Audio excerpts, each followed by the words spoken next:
People know something's wrong, but what they're not seeing is an avenue for change. And part of that change, not all of it, but part of it starts with our participation in the system. With Election Day quickly approaching, community organizations are ramping up efforts to encourage more Ontarians to get out there and vote. Their work engages with the electoral process in a way that resonates with voters who in some cases may feel ignored, uninterested, or confused.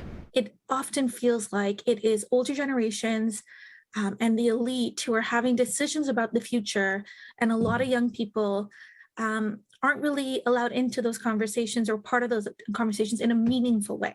Party leader vibe check is how the On Canada Project describes a one-on-one with the political leaders and where they stand.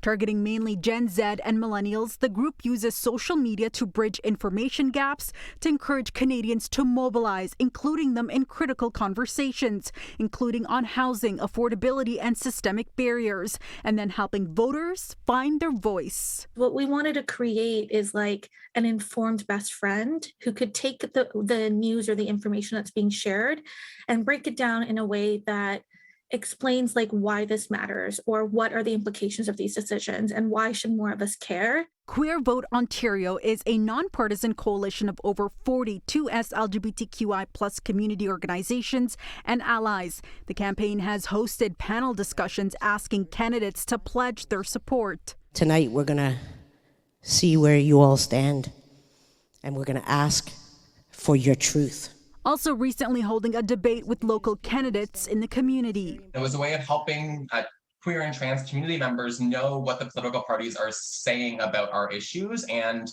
about their platforms. Our communities are left out of the conversation and don't see themselves reflected in political processes or in elections. The coalition also released a report card sending questionnaires and checking party platforms. The Green Party and NDP both scored a B minus for the Liberals, and the PCs got an F. We heard nothing back from Ford's Progressive Conservative Party, and that actually was the biggest disappointment.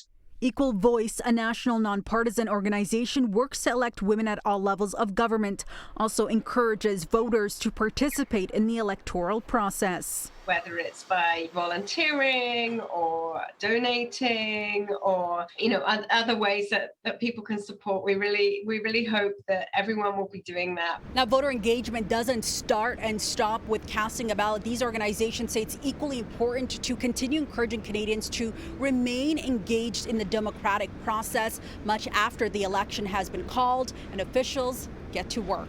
In Toronto, I'm Faiza Amin for City News.